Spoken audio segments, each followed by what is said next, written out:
Hello, welcome back to What Problem Are You Solving? The greatest four quadrant lean startup podcast with today. two people named Smith. Yes. Too And many we're Smiths, not related. too many cooks. To be debated, though. These guys, look, they're already in it like old family. Look at this. All right, it's good to see everybody. John, Ty, Adam, and special guest for tonight, Dr. Rod Smith. So we'll start with you, Dr. Rod. What is the problem you're solving this week? Yes. I'm sorry.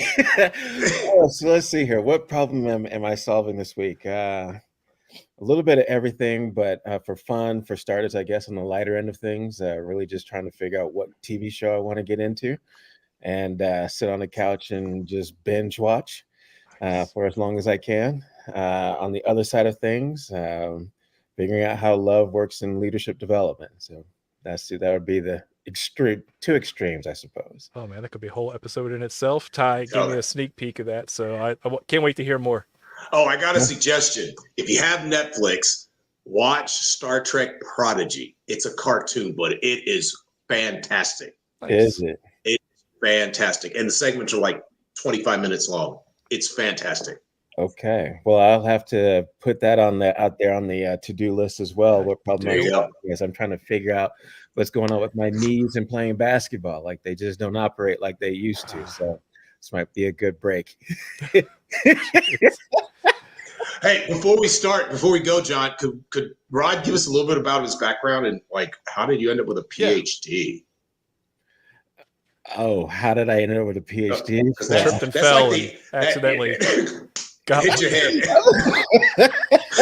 I'm like, well, there I was in first grade with Mrs. Week's class trying to study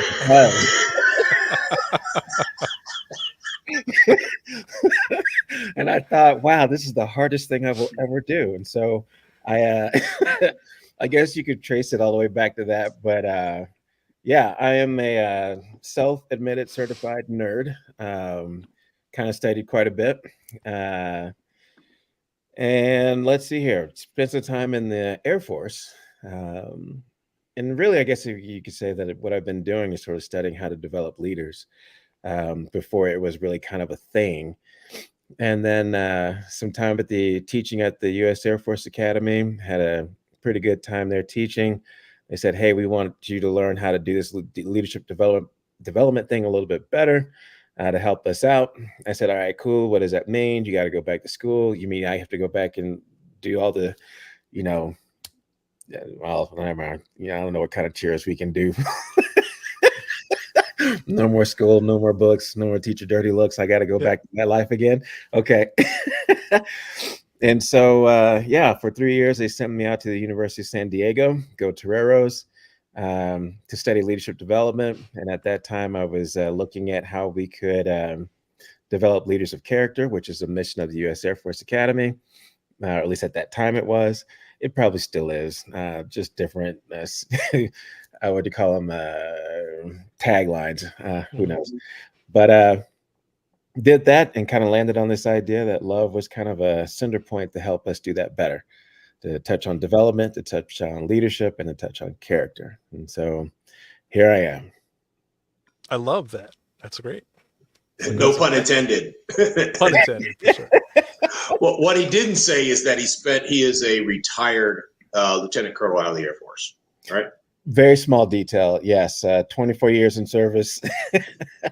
And, seen a few things at different levels and of an organization, and had some pretty cool opportunities to do some firsts. And one of them was developing a leadership development program. So happy to have you on. Yeah. Awesome. Thank you. Adam, what problem are you solving? Following that guy, that's a problem. Yeah. Big problem. It really is. All right, I got the old customer discovery problem, which I'll get into if you give me time later, but maybe we'll save it for next week. I got a new one. So selecting teams or ideas, this ties back into the innovation accounting episode. It's easy for VCs to pick ideas when they're already growing or they have revenue or they have traction. But how best to pick teams or ideas based on the specific objective of whether it's an accelerator, even a nonprofit giving out grants. So it's not just this one specific, which I promised I wouldn't talk about on the air. So it's not you that I'm talking. It applies to, you know, giving out grants. You know, what's the criteria? Who are you giving it to? What's your leading indicator? Why are you picking that? And how are you prioritizing teams and ideas before you know exactly that, you know, there's a 1-for-1 leading indicator into the team and the objective of the organization giving out money or resources, usually an accelerator, but other applications of that selection process. Nice. John, what problem are you solving? The slow moving bureaucracy one is still there and still slow moving, but for a fun one, what I was talking about in the green room was in trying to figure out to get ready for a speaking engagement in 2 weeks, immediately getting off one plane, going to another plane, and going to Albuquerque for a week, and then for work, and then finally getting off that plane, and then driving up to hop on a cruise ship. So like you were enjoying your vacation last week. We missed you, Ty, but it'll be my turn in a couple of weeks. So I'm looking forward to that. But it's going to be back to back. Boom, boom, boom, boom. Lots of traveling. Lots of back-to-back planning, coordinating, making sure that the bags are packed and I don't miss a beat. So that's it's a logistical problem. And you, Ty? What problem are you solving? So I think the problem that I'm solving, no, in fact, I know the problem I'm solving is trying to get back into the position where I get to choose what I want to do with my life. I got laid off of one role, and I believe in abundance. If you give it away, because I talk to people like, what can I do for you? It's like, I have no idea, but I give it away with the understanding that the universe will provide and give me back in fold what I give away. And so now I have opportunities and try to figure out how do I find the right thing to build out for myself and my family to make the right choices. So it's one of those good problems to have, and I appreciate one of those good problems to have. I think that's kind of a philosophical thing. For me, the more immediate problems I think that I'm trying to solve in terms of working with clients is how do you help people? And it goes to what Adam was talking about. How do you help folks make the right choices, right? And keep steady on mission. And so that's what I'm trying to solve. And so that was, if you allow me, indulge me, this is the reason why I wanted to bring Rod on, because he and I have a history of about, Rod, 10 plus years now, where we met about 10 years ago because you were still in the airport. That old? Shut up, man. You're that old. Then that means 10 years older than that. But we have a mutual association that we have where we look at social systems, right? And we help people think through problems of social systems and how they engage with the systems and all of the stuff that is below the surface around that. And actually, Adam, I think part of the conversation today is going to be instructive about how to help people make choices that are directional, right? And not and we were talking about this in the green room before Adam and you and John showed up. No, it was. I'm sorry, Rod.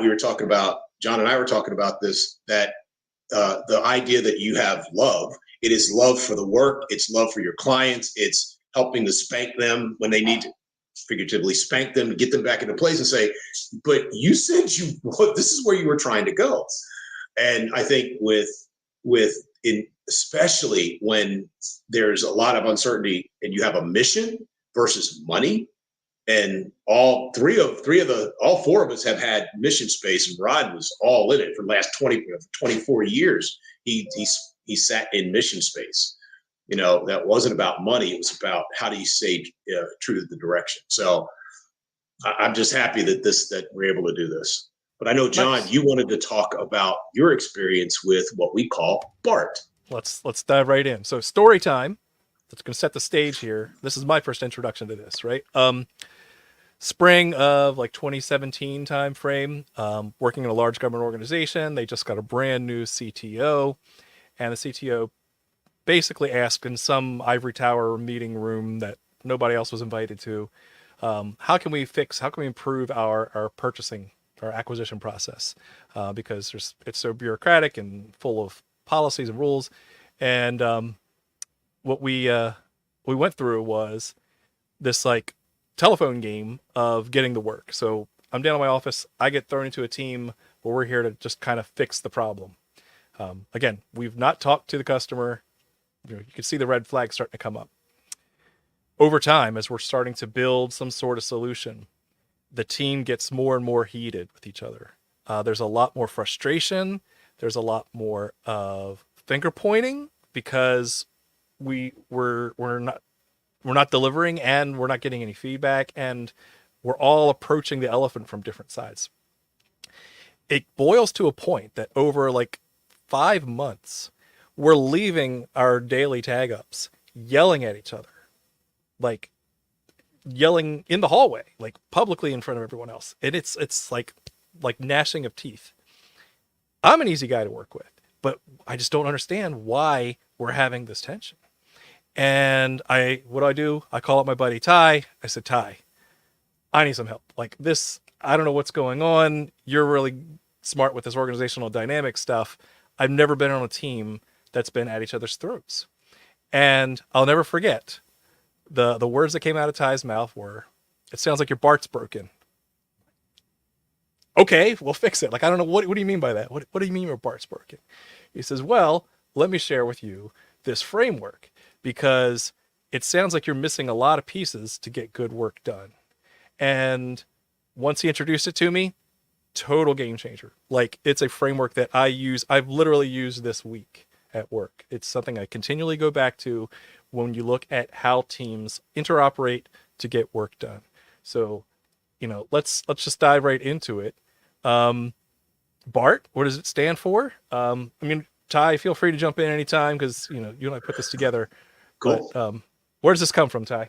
So one way to think about BART, if you've ever been to Oakland, and Rod, you could jump in as well. You ever been to Oakland? There's this transportation system called the Bay Area Rapid Transit, right? Bay Area Rapid Transit. Well, our mutual colleagues used the same acronym because it was a way for us to think about how you get from one side of the bay to the other side of the bay. How do you get stuff done? And so we talk in terms of boundaries.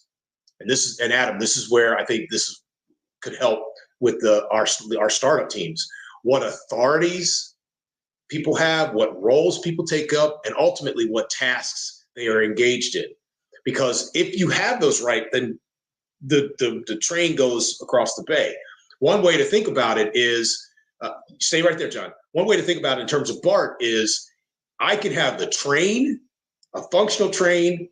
I can have the electricity to make the train run. It could get to the station on time, but if there ain't no passengers, it's just a thing. Or I can have all the passengers I want, I can have the electricity, but if the train ain't running or it ain't running on time, it's stuck.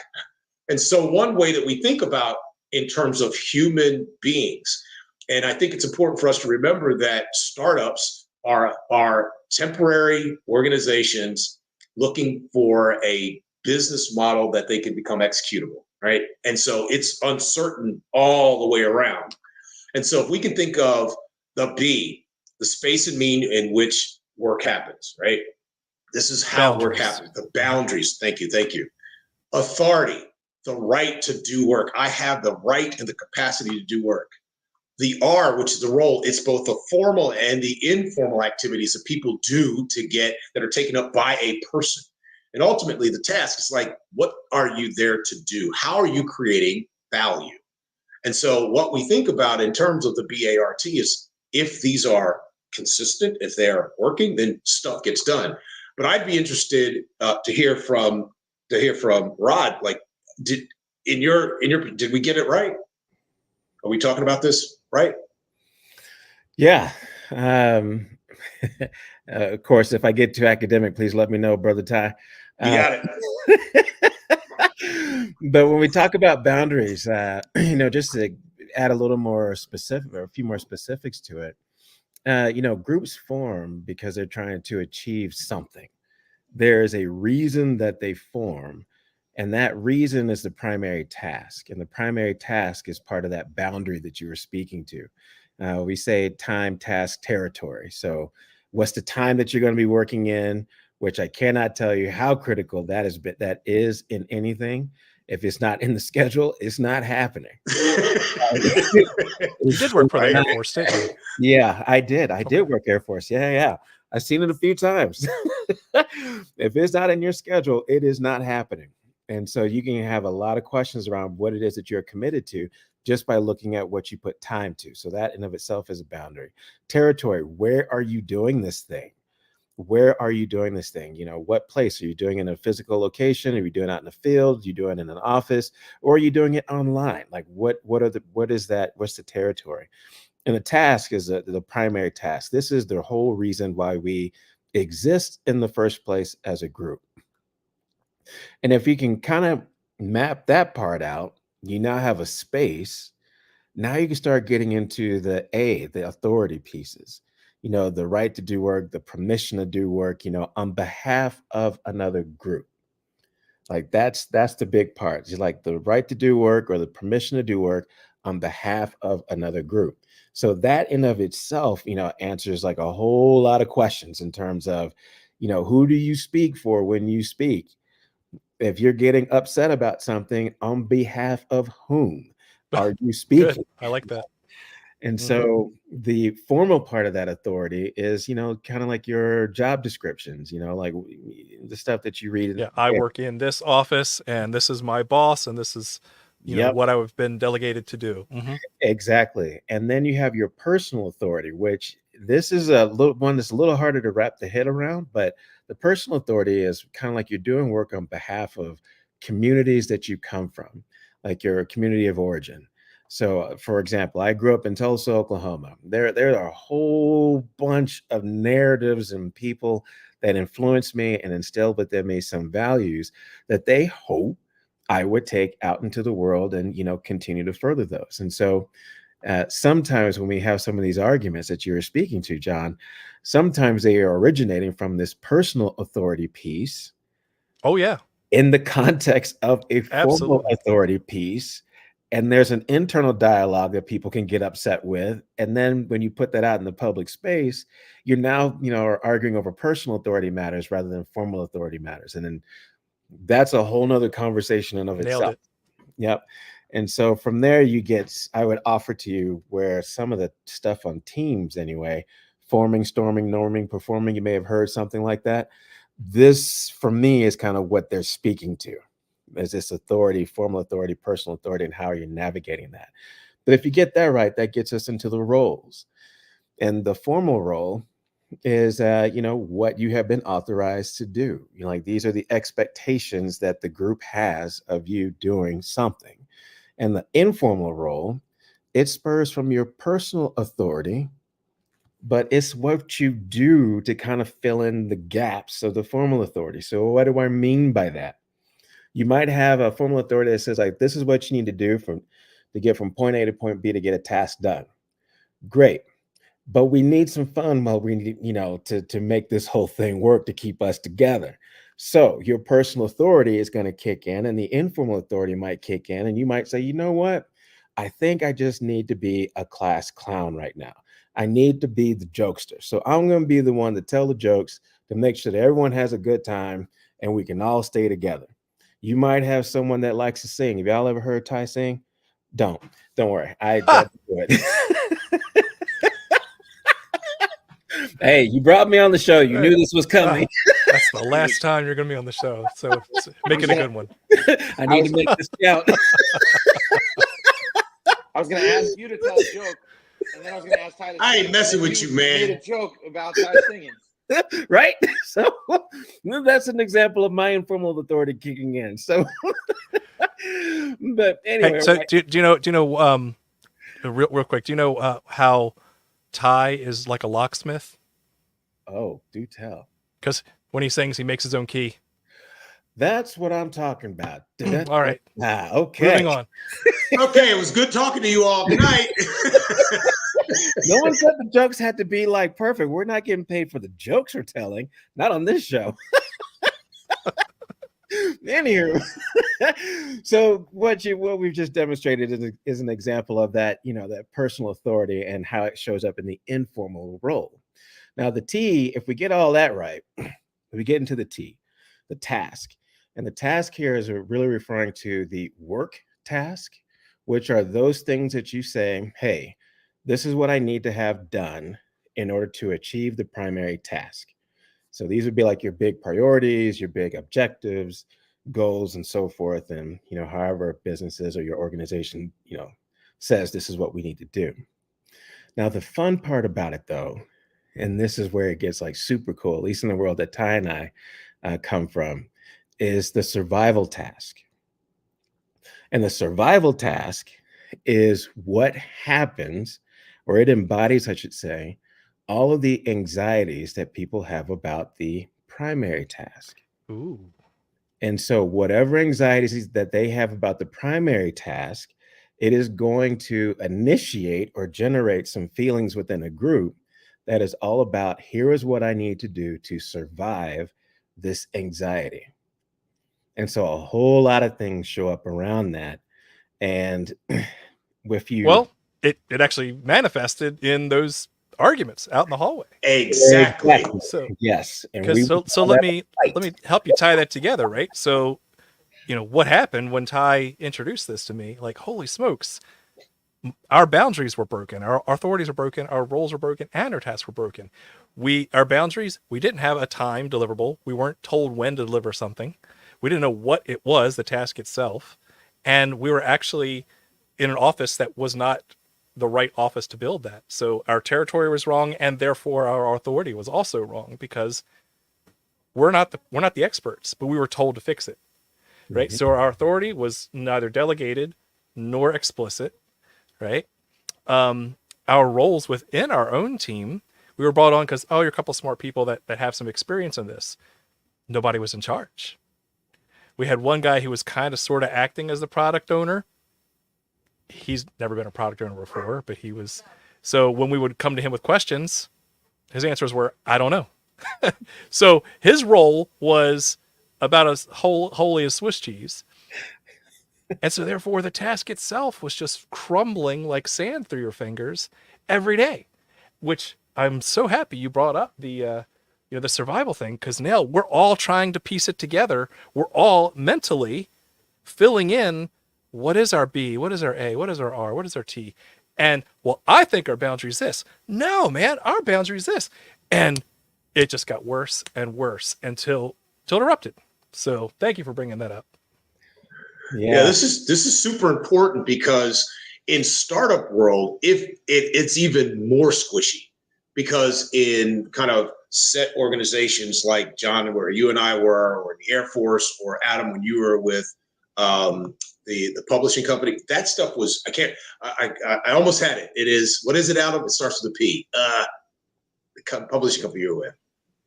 Your publishing company? Pearson. Pearson. See, Mr. Joker. Pearson. Jesus. Dr. Smith said I could. But imagine in a startup where you have high levels of uncertainty. How do you create that alignment, and what happens if you don't do it? I know, Adam, we had been talking about like time, we had talked about time sequencing, Rod. How do you do experiments? Do you run them in sprints, 3-week sprints, stuff like that, which is a way to create a boundary? But if you can't do that, you can't keep that rhythm. Now you're completely lost. Everything is all over the place. You know what I mean? I think I don't want to take my lens of startup. I think the A disappears, and the R, just John hearing you talk about, your internal team. So I think in an early stage startup, we have a couple of founders in, proverbial garage. A disappears. So it's BART. It's like Ooh. BART. So Or because you, does it? I guess with investors and maybe the accelerators we're talking about, but I feel like you don't have. That is the one difference. Every time we go back and forth with our listeners here, that you're not doing it on behalf of someone. So yes, I do think yes, it's not another agency, it's not another team, it's not that sort of real where you're boiling up. It's like, All right. you don't have the authority. It's I got one for you. It's more internal with teams, but we don't have to go down the startup. I got one for you. What's the most intimate startup? Who takes the trash out in your house? I took it out yesterday. I took it Who? in. Ooh. I took it, So the kids is that took it clearly defined on when you are supposed to take it out? Or is it assumed? When? In other words, are you the one who always takes it out? No. Okay. I think I'm a fringe case on all this shit. So Yeah, you are. Never mind. It was a nice shot. I'll give you a whole hour long on who pays the bills. How about that? Who's the bill payer in your house? Compo also non-traditional. You guys talking to the wrong guy on this. Golly day. I got a tie-dye t-shirt and puffy hair. You're killing the garbage. Trying to get the kids to recycle more to minimize the impact on the. All right, let's go. But no. I think this is legit because it's about task, right? And it's about, if you don't have the first three, if you have some squishy on the first three, then the task gets kind of diffused. It has the potential to get diffused because then you kind of boil down into the survival mode. And we're not kidding when we say survival. John, you experienced it. Rod and I have learned how to consult to it. And I think even thinking in startups, they end up in survival. Because if it's the garage, you have three people. But we just have to get stuff done. Just period, get stuff done. But as the team grows, it gets more complicated. And now you have to have potential division of labor. And then you have to do these negotiations about who does what are the boundaries, time, task, territories, roles, responsibilities, and resources, boundaries. Now you have to start negotiating with the outside. You have to start thinking about what authorities that you have, and I love the way you talked about it, Rod, about who you're speaking on behalf of, which is, in our world, customer discovery, right? Our objective is to go out and say, hey, listen, we're trying to figure this task out, and we want to be able to represent accomplishing this task. Our task is product development, getting stuff out there. That's what we're trying to do. And we do it on behalf, think about it, on behalf of the voice of the customer. And if you think that you have it all and you never get out, what does that do to your task? Right? It could really mess you up. You could deliver something that nobody wants. And we all know what that's like. And I think to even back that up just even more, one of the things that we're speaking to, especially with this example around who takes the trash out,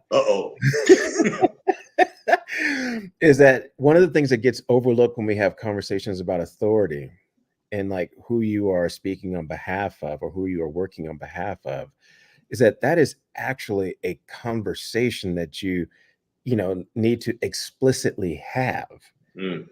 Right? Especially if you're talking about formal authority roles. And so what I see a lot of, and it's really hard to get to because people are like, well, here, I got my job description and that's all I'm going to do.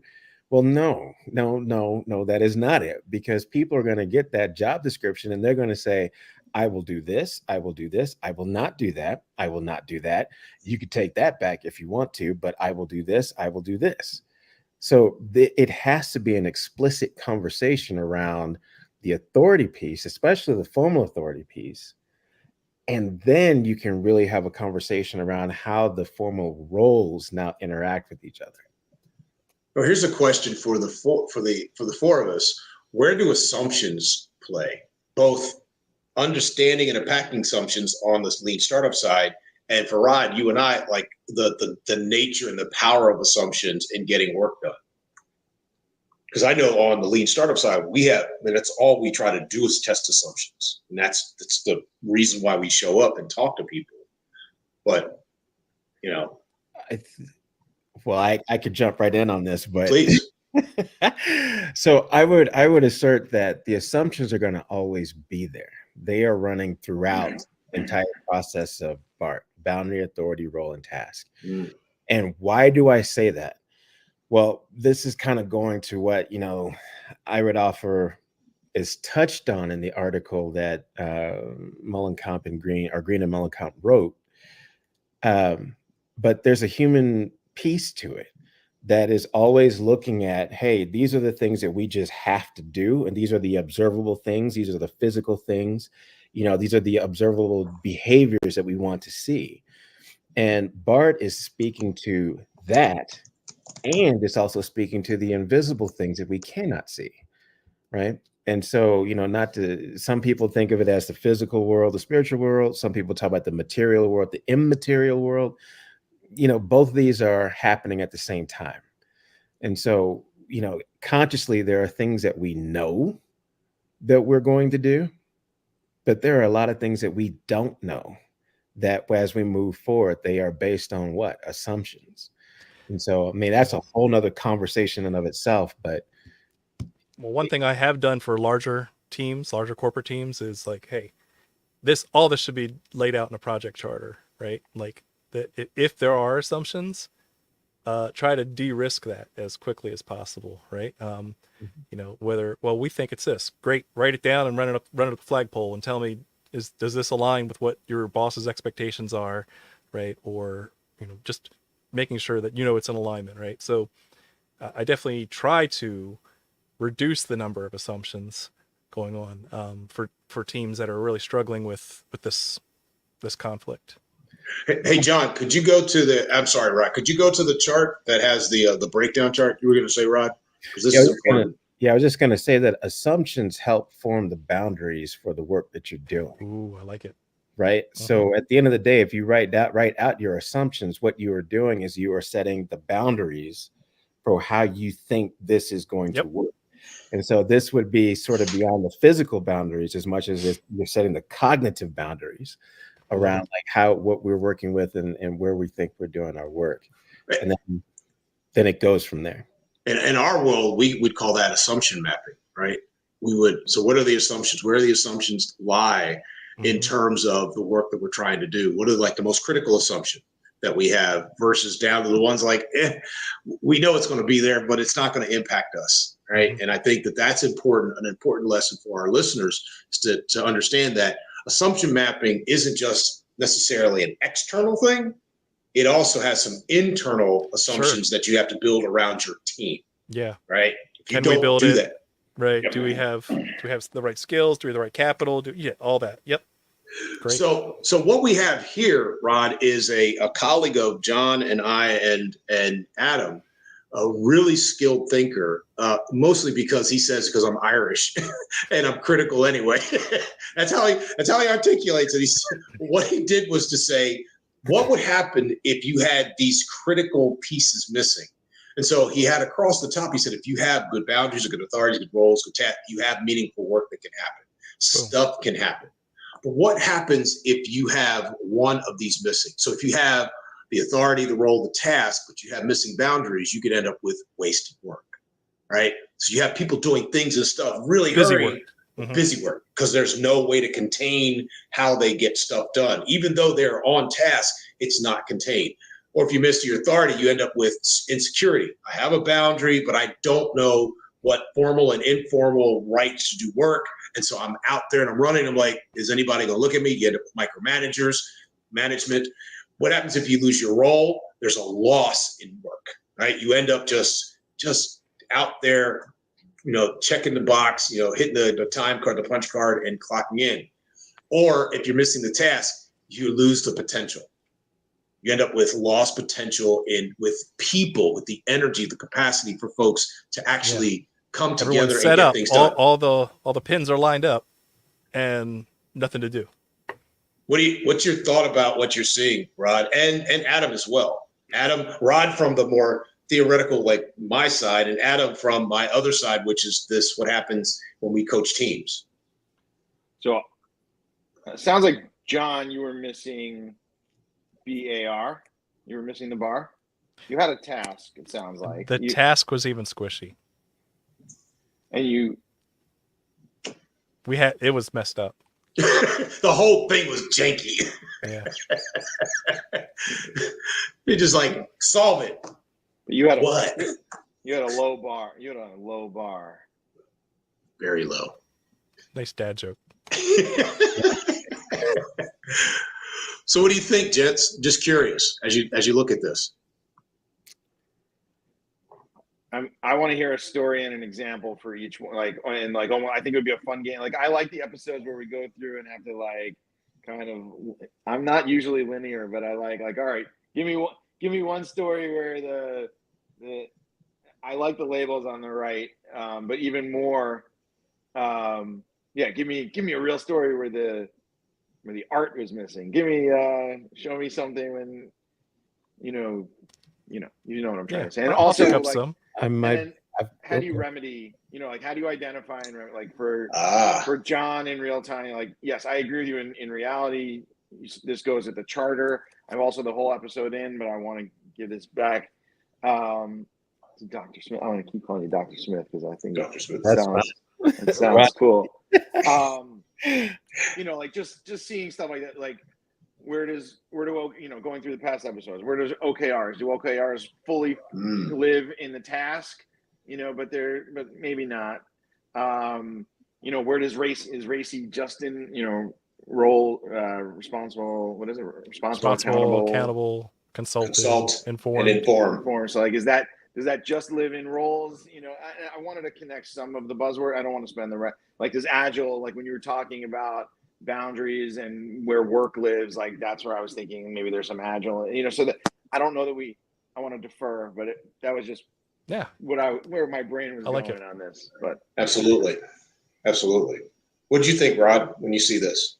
Oh, and again, this is just like an entry construct.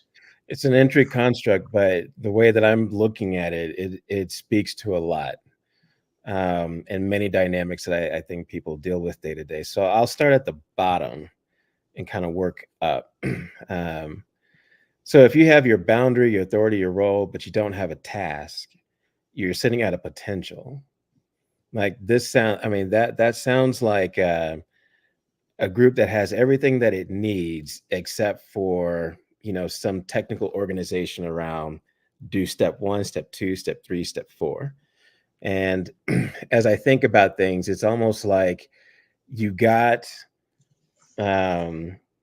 it's going to sound somewhat juvenile, I think, but you got the car that you always wanted. You are bounded. You have your license to run, to go with it. You have your role as a driver to get into it, but you have nowhere to go. You have all the potential in the world to get there, but you got nowhere to go, right? So for me, no date for Friday night. No date for Friday night. No date. None at all. You're just sitting there, just me and my truck, whatever. But and so you're just sitting there, and it's a directionless, type organization, in that they have their purpose. They know why they're there. They just don't know going from point A to point B. And so how do people lose that?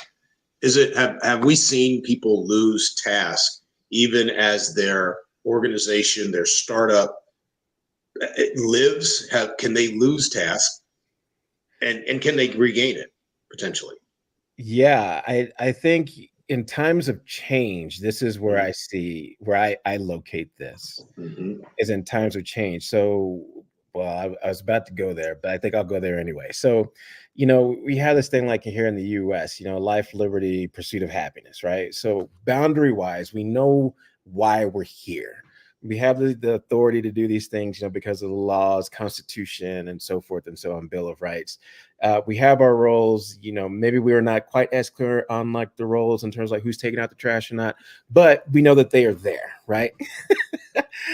But in a time of change, you can always have like, this is who we are, but the tasks can always change, right? So if you're going one priority and you're switching to another priority, have you laid out what the tasks are for those priorities in such a way that people can follow that? Or have you even built the task to switch from priority 1 what are the task steps to switch us to priority 2?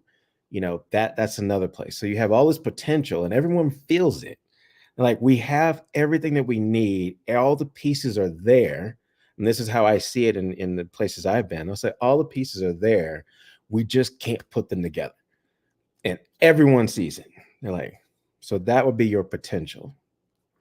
That's interesting because I think of that as a pivot, right?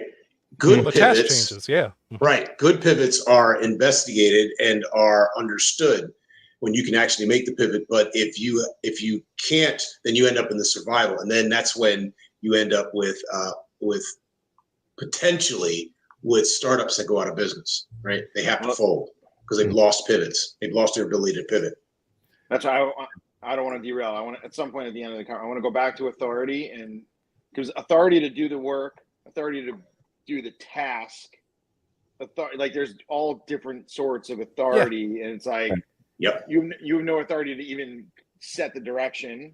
You have no authority to like even be talking about it. You have no authority to give me your point of view or even your opinion on this. Well, you have no authority to pivot. Like you have no authority to actually perform. Like to me, those are a lot of different. I was looking at this like so this one, I'm glad you brought that up, Adam. Didn't mean to cut you off, but that's you hit the nail on the head because this is the one that I see happen a lot with a lot of the government-run organizations because when the authority is missing specifically because the one thing of last year, I was working with a team. They were supposed to lay out a 10-year facility strategy. Their job was to basically say, we've had to change our facility strategy because we're a hybrid workforce now, but we also don't have any money, and we're getting cuts, and we can't afford the buildings we got, and we can't grow, we can't add more construction. So our plan is we're gonna like lay it out like what we're gonna build for the next 10 years, and then where we're gonna move people around. They were not the decision makers, so it's just a separate group that they were told to build the plan, have no teeth, have no enforcement, have no money, have no customers, have no political sway, and they are trying to build this plan with no corporate backing. They are not the right office to do it, but they've been told they needed to build this plan. And so absolutely what happened as a result of that, they had high levels of insecurity. They were anxious putting things out because they're like, we know it's a good plan. No, not a single person in this organization has to follow it.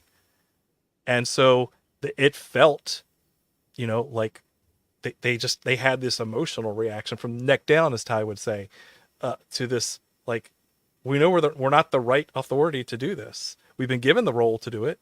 We know what the task is, and we know what the boundary is. It's a 10-year plan for facilities. We have no idea if anyone is going to follow this at all. Well, this is the classic reason why teams don't talk to their stakeholders, because if they find out that it's true. I mean, I've seen this at Pearson, and you see this at startups to some don't do it for different reasons, but customer discovery or stakeholder discovery inside large organizations fails for this exact reason, because if they find that the problem doesn't exist, they have no authority to change the plan. Bingo. And that's a huge, like, they literally think, we took in some workshops, you take this to the extreme, like, oh, my entire, I'm going to lose my job. That doesn't really happen in real life. I'm going to get fired if I find out that, if I report the truth about what the market wants right now. But yeah, like some projects actually might get shut down based, so that's why the whole AstroTeller and Google and incentivizing the truth, because the inverse of that is that it's true. They're not incentivized to find the truth because they have no authority to make a change based on evidence. I think you guys are hitting the nail on the head. So let's just go ahead and jump into the, authority being absent. I've seen this more times than not. You'll hear folks saying, "Hey, I have all the power but no authority," right? Or "I have all the authority and no power." It's one of the two. And I equate this to being like a ship out at sea with no direction. Um, and folks, the anxiety builds up around this because everyone knows, again, they know what the task is, they know their role and what they need to do, what needs to be done. They've got the boundary, they know the task in terms of like the steps that need to be taken. But then they're like, well, so what? I mean, I tell you to do it. There's nothing in the world that is telling me that, is telling these other folks that they need to do what I'm asking them to do. Nothing. And I think for many leaders who find themselves in this position, it's, oh boy, it is such a tough place to be in because you're getting all of the stresses of that organization to make things happen. And yet the organization may not even be setting conditions to authorize you, Bingo. in the Yeah. eyes of the people to do this thing. And so now you're sitting with this, and this is where we find people that are like hey, I'll do this. Your folks is like your yes people, right? You're like, you need some help, and they're like, I'm there, boom, I'm here for it, I'm down for the cause, let's go. And I think when we look at this in diversity, equity, and inclusion type efforts, you have people that sign up and say, yes, sign me up, I want to do this. And they get this humongous task, on whatever the issue is for that particular organization to be diverse, equitable, and inclusive. And then they find there is nothing here that is telling these people that they have to listen to me. I'm not Awful wording. authorized Yes. to do this. Like, I am authorized personally, from my community of origin, from my value systems and sets. And now you have this personal authority in conflict with the formal authority, but now it's on a much bigger stage. And this, I could tell you, I would just offer to you as a train wreck, and where you get, mental health visits kind of building a little bit, because it really does take on a whole lot. And once you start getting that personal space around things that are failing in the workspace, you can kind of have that sense of, well, I had this purpose. Is it even relevant in the world? Am I being impactful? Does this organization line up my values? And that can go down a pretty tough rabbit hole there. In this slide deck, you don't have to go there, John, but in this slide deck, there's an additional piece. And if you look at that BART, and this is my slide deck, by the way, that John went and from a different presentation that I did, that he was able to find and bring. There's a difference between task systems, BART, which is the B and the T, and the A and R, which is the sentient systems, like it's the gut systems. The left and the right, the B and the R, I know exactly what's going on. But when you get to that stuff that really matters, and one of the things that I really appreciate about Rod, that I'd like everybody to know, he talks a lot about love. And it's not like, if you look at the Greek, like logos, it's not that love, right? It literally is the love of the work and the love with your client, and really understand. And for in the lean startup world, both internal startups, entrepreneurs, and external startups, it's really an understanding and loving your client, understanding what they're trying to do. And when those two get in conflict, as Rod, where you get your task systems, the B and the T, are in conflict with the A and the R, you've got to figure out something.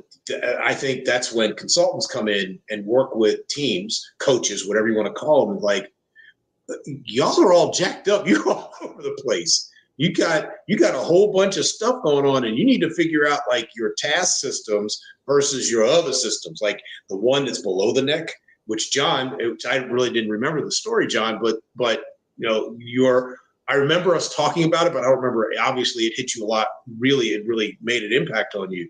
Like this whole, like, what the hell is going on inside this organization? It's as if we've all lost our minds, Yes. our collective minds, because our task and our gut were completely at odds with one another. So this is what I think, Rod, you were talking about.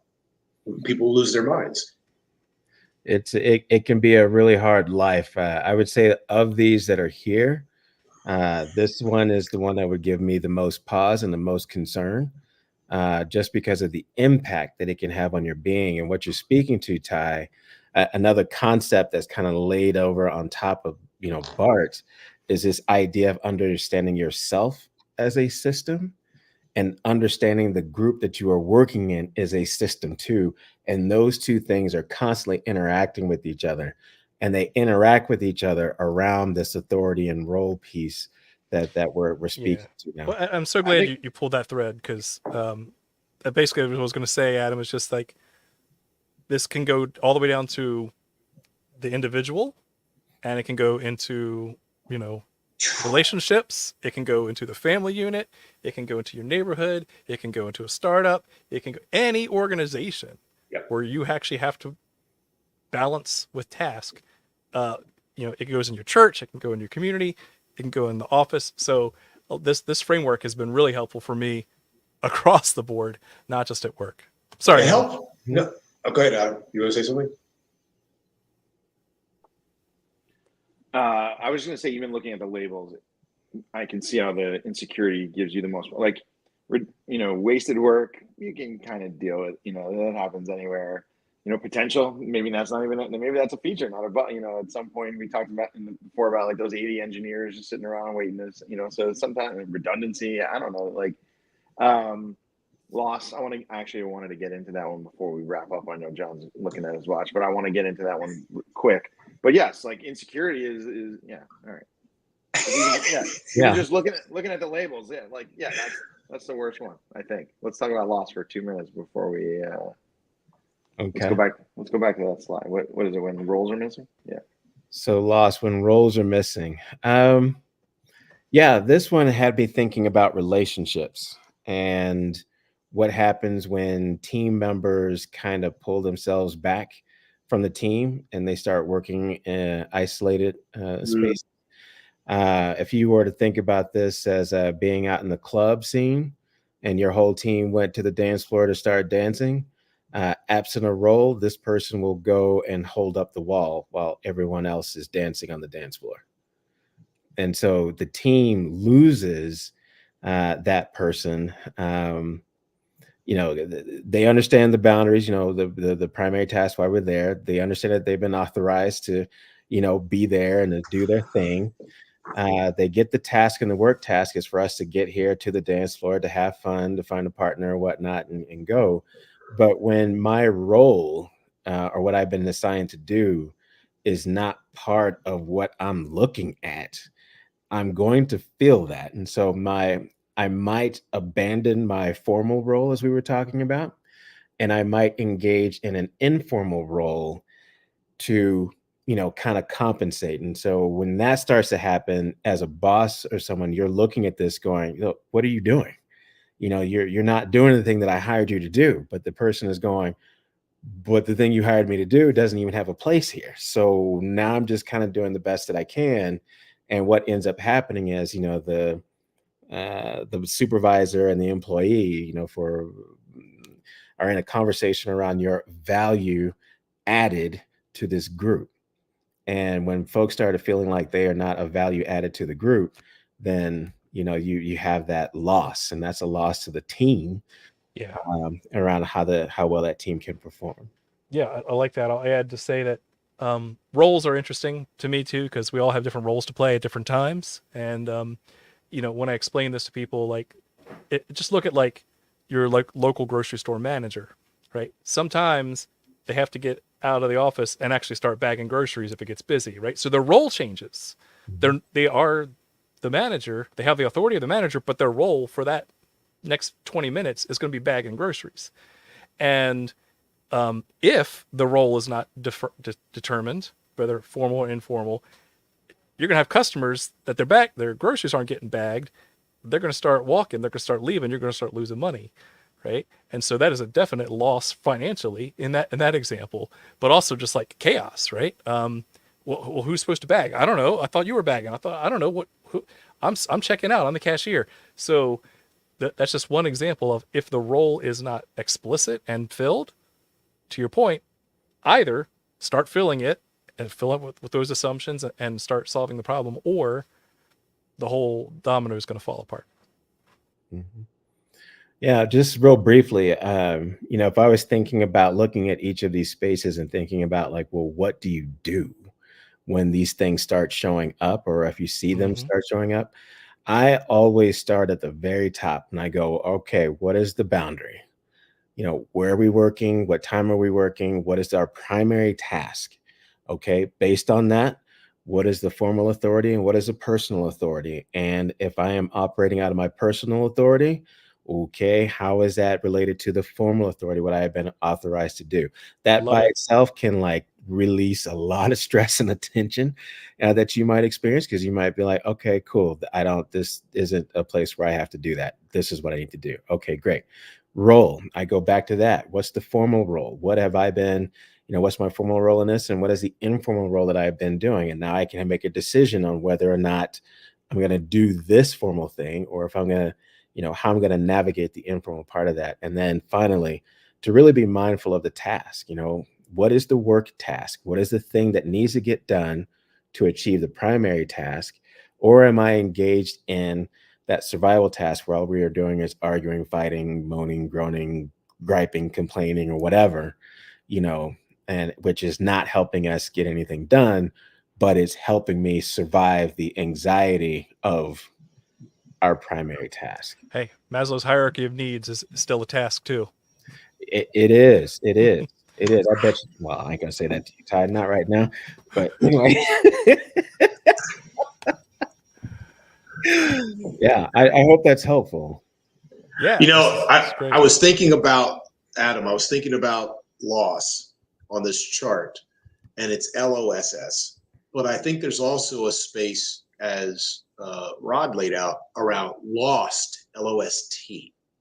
And now without the role, I can think of people in their, let's say your team starts to grow and you had a specific role on your team in your startup, and all of a sudden you get some venture capital and they start hiring other people to come in on your team, and all of a sudden what used to be your job, I was the CFO on the original startup. I was running books, get some venture. All of a sudden these guys come in and they bring their own team in, and now I'm like, what am I supposed to be doing now? I am lost, right? Now I either stay or I go, right? And it's up to somebody to say, you got it. Here's your severance. Go off and do. I think that good companies might do that, but they do it with integrity. This word I was looking, not just, you just got to go. If they do it with integrity, now I know where to change. I know now why I'm being exchanged, because I no longer have the capacity to be able to the part of the boundary is whatever resources I also bring in, right? My own personal resources, my competence that I bring in. And if you don't do it right, the reverberations through the remaining parts of the team as well, because who's next up on the block? Yeah, you mentioned integrity, Ty, and that actually had me thinking about something briefly that I'll share real quickly for your viewers and your listeners.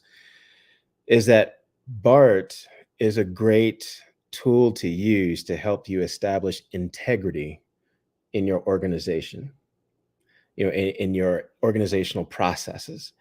Now, that is sort of like baseline. And so as people start to look at you they're going to be looking at your actions saying, now, are you doing what you said you were going to do? Right?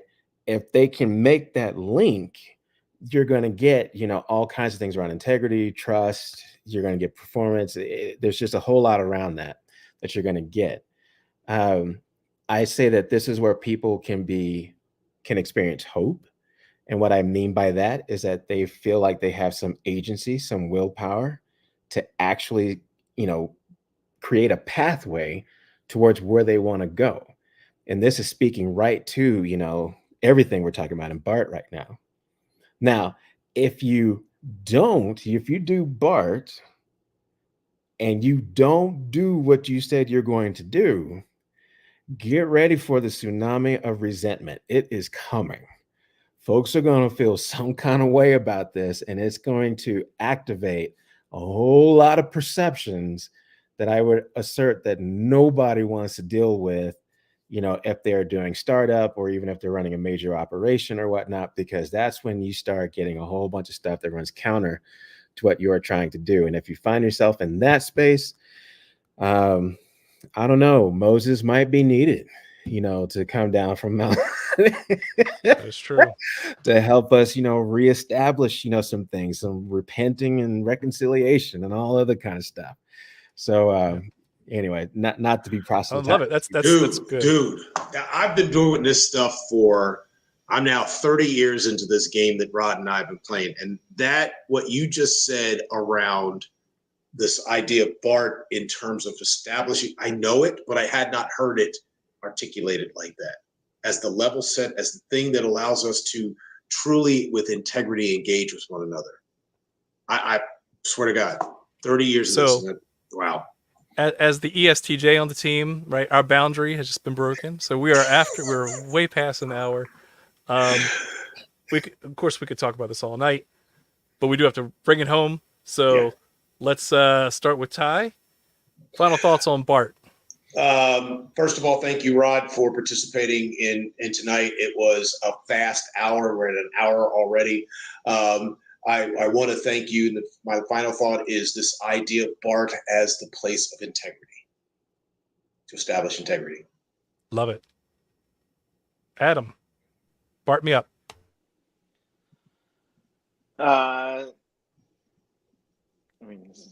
We have to come back. Dr. Rod.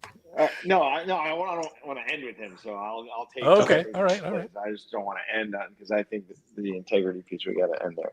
I'm surprised we went an hour without like a Bart Simpson reference, so I just got to say it. Oh, by the way, there is a Bart Simpson reference in our world too. I mean, especially with the two giggle whatever guys. That's us. And then the other thing, as I was going through OKRs and Agile and that whole speech, I was thinking the whole time, like, is this for search and execute? Is this more execute? But then I was thinking maybe, when John, when you mentioned the charter, I do think, the whole piece on integrity and the charter and bound. I do think our friend, I'll give Ben from Lean Startup a little shout out. He loves a good charter, and I do think if everything is defined there, with Ty, you were talking about assumptions. I do think that it'd be interesting to see what search BART and execute BART, how they look. Ooh, that's interesting. Side by side. Agreed. Good. All right, Dr. John, Rod. No, John, you got to go. I gotta close the show. Okay, See, my role right. is to actually end the stream. So, all right, go ahead, Rod. Yeah, this has been really fun. Thank you for having me on your show and for letting me share a little bit and talk with each of you. Every time I do something like this, and I always learn something new. And for me, I was kind of surprised. Oh yeah, you do know a little bit more than you think. So this has been great for me as well. Thank you. Awesome. Yeah, thank you so much. You've given me some things to chew on for the next week, so I do appreciate it. And you're always welcome back anytime. So Right. Thanks. The only thing I'll add, that's how you can find us, youtube.com/@whatpays for all the back episodes. And of course, we do the whole LinkedIn streaming as well. But yeah, this literally was a life changer for me. Again, after Ty introduced that to me, it has, I'm not gonna lie, it's improved my relationship at home, right? It's made me more thoughtful about how I interact with coworkers and work and the work itself. And it's also been a great coaching tool to help teams when they are feeling that storming of the Tuckman stages of like, oh, why does this suck? And why do we not feel right about where we are right now?